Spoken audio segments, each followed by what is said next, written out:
Hey, it's Chella. Before I get into the video, I'd like to say thank you because I've reached 40k subscribers.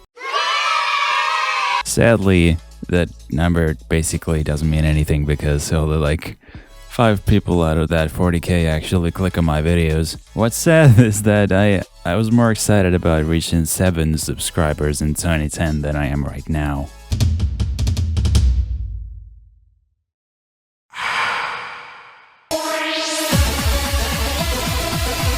But anyway, on to the actual content. Today I'm going to show you a few easy methods to make your drawings look better. I'd say these are like higher beginner level techniques, so I'm gonna assume you already know the basics of digital art.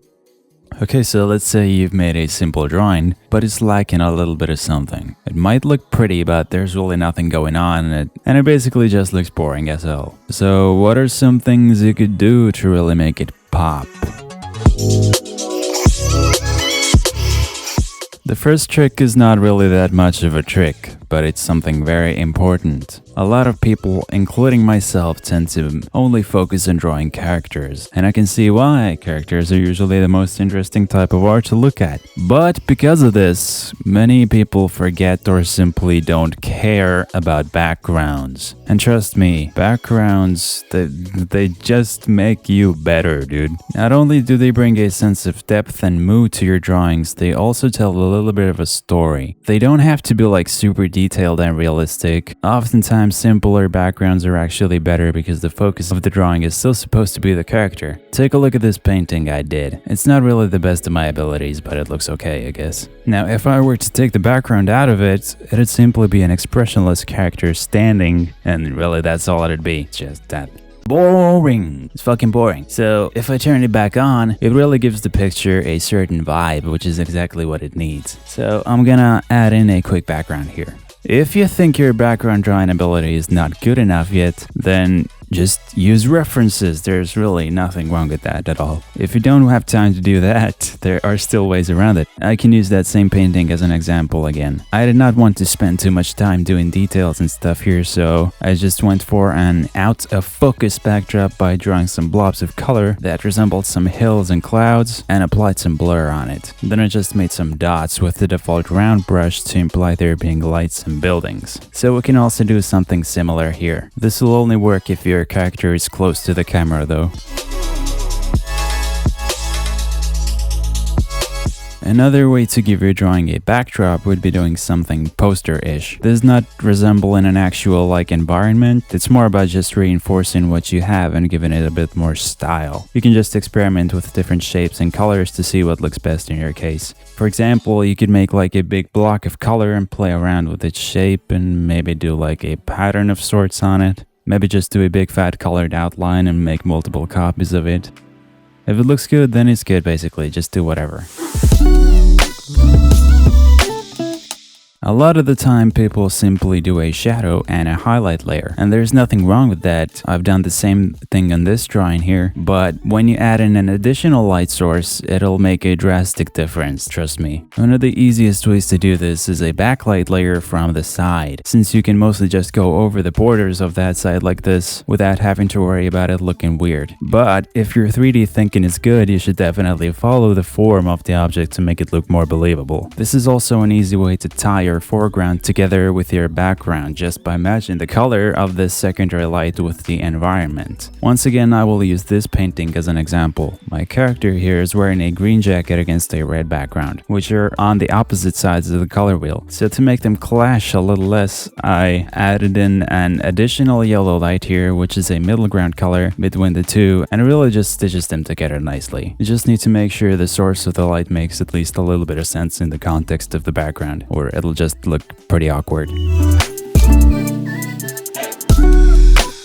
This is the result of light bouncing off the surface of whatever it's hitting, causing the color of that surface to be reflected onto its surroundings. Doing this properly requires some time, but since this is a video about easier methods, a really simple trick that I have used is just going over the edges of your character with a big soft brush on a low opacity, colored the same as its surroundings. Here I'm using some of the gray color coming from the wall, and some blue tones coming from the sky. Doing this blends your character in with the background very subtly. Just be careful to not make it too prominent.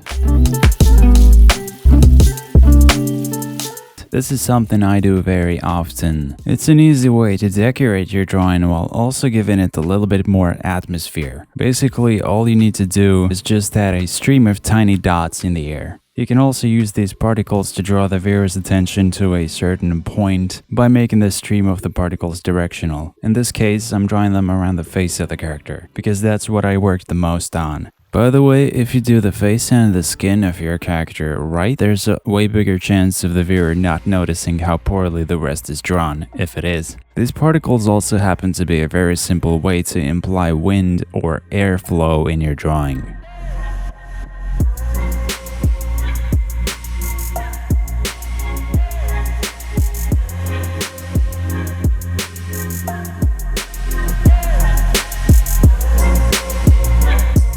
When you're more or less done with your drawing, you can do some finishing filters to give it a little bit more color and contrast, and just generally make it look more polished. So make a new layer with the blending mode set to overlay and take a big ol' soft brush. So what I typically do is I use a warmer, brighter color at the top of the image like this, and a colder, darker color at the bottom.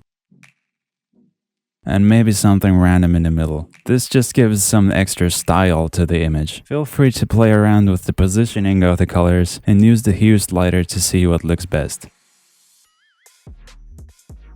You can also do the same thing but with the blending mode set to screen or linear dodge to create the soft light layer. If you did the secondary light on the character before, position the soft light on the same side to strengthen the effect and make it look more realistic.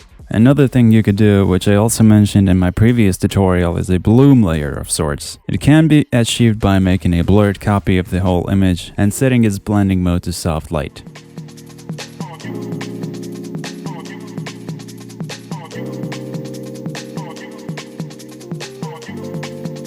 While it can be tempting to spam these filters all over the place, try to keep it down to a level where you don't necessarily see there being any overlays, but you just kinda feel it when you turn it on and off. So that's basically all the things I do regularly. These are all pretty specific things to do, I guess, excluding the backgrounds part. So I guess you could call these digital art hacks, like the hip and cool teens would. But anyway, if you found this video helpful, feel free to leave a like and subscribe and like me on Facebook and follow me on Instagram and watch me on DeviantArt. Just give me Llama Bitches and DeviantArt. Join my Discord server and start listening to my playlist on Spotify. Follow me on Twitter, donate to make Kickstarter and my PayPal. I'm really trying to up the quality of my videos. I already find my only a month-old videos pretty unwatchable, so I think that could be a sign of improvement. Or it also could be the completely opposite. But all jokes aside though, stay tuned for more videos and a very happy late new year. 2013 is gonna be my year. I can definitely feel it, so yeah, shout out to ya.